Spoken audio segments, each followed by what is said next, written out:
Hello and welcome to Galatta Plus. In this video review episode, we are going to be talking about Priyadarshan's Bhooth Bangla. The film had potential, but it ends up with some bad comedy and marginally better horror.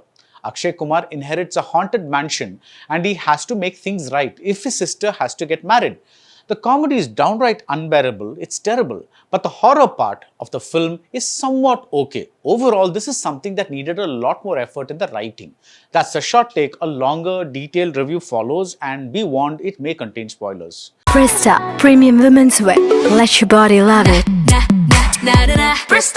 உதயம் பருப்பு வகைகள் சீக்கிரம் வைக்கிறதால case செலவும் மிச்சம் நேரமும் மிச்சம். விரும்பிய பொருளை விரும்பிய பிராண்டில் வாங்கலாம். இல்லத்தரசி திட்டம் ரூபாய் 8000. வாக்களிப்பேர் உதயசூரியன் சின்னத்திற்கு.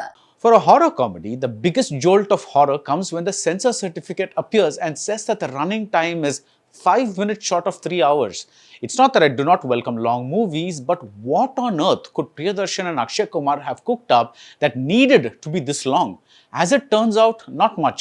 The loosely constructed story revolves around Arjun, played by Akshay Kumar, who inherits a mansion. It turns out that he is in London and the inheritance is in India, but these details are of no consequence.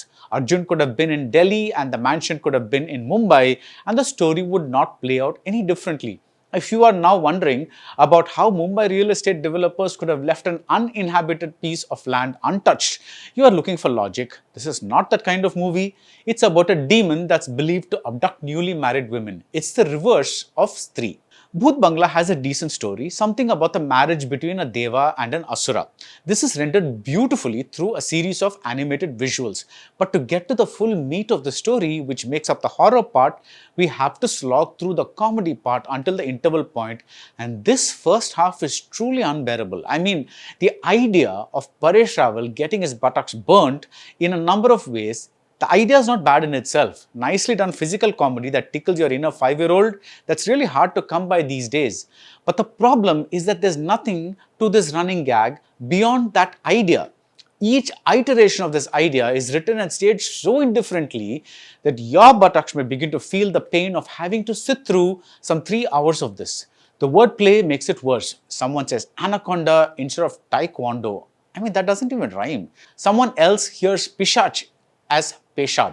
Is that all it takes to get a screenplay greenlit these days?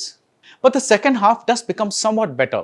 Bhooth Bangla is actually a proper, old-fashioned, old-school horror story about good versus evil, and I have no idea why they transformed it into a horror comedy. The forces of darkness are unleashed as we get closer to the marriage of Arjun's sister, played by Mithila Palkar, and the family flashback with Tabu explains everything. But by then, I was too exhausted by the first half to truly care about a monster that comes with swarms of bats. I wish they'd invested more in showing how Arjun developed monster-bashing powers and how the mysterious Wamiqa character is important to this story. I wish they had devoted more screen space to the occult, which has always been an interesting place to look for horror stories. But clear, focused narration doesn't seem to have been the priority here. For what it is, Bhooth Bangla is not downright unwatchable, but is that really a compliment? That's it about Bhooth Bangla. If you like this video review, do subscribe to Galatta Plus and see you soon at the movies. Presta, premium women's wear. Let your body love it. உதயம் பருப்பு வகைகள் சீக்கிரம் வைக்கிறதால case செலவும் மிச்சம் நேரமும் மிச்சம். விரும்பிய பொருளை விரும்பிய பிராண்டில் வாங்கலாம். இல்லத்தரசி திட்டம் ரூபாய் 8000. வாக்களிப்பேர் உதயசூரியன் சின்னத்திற்கு.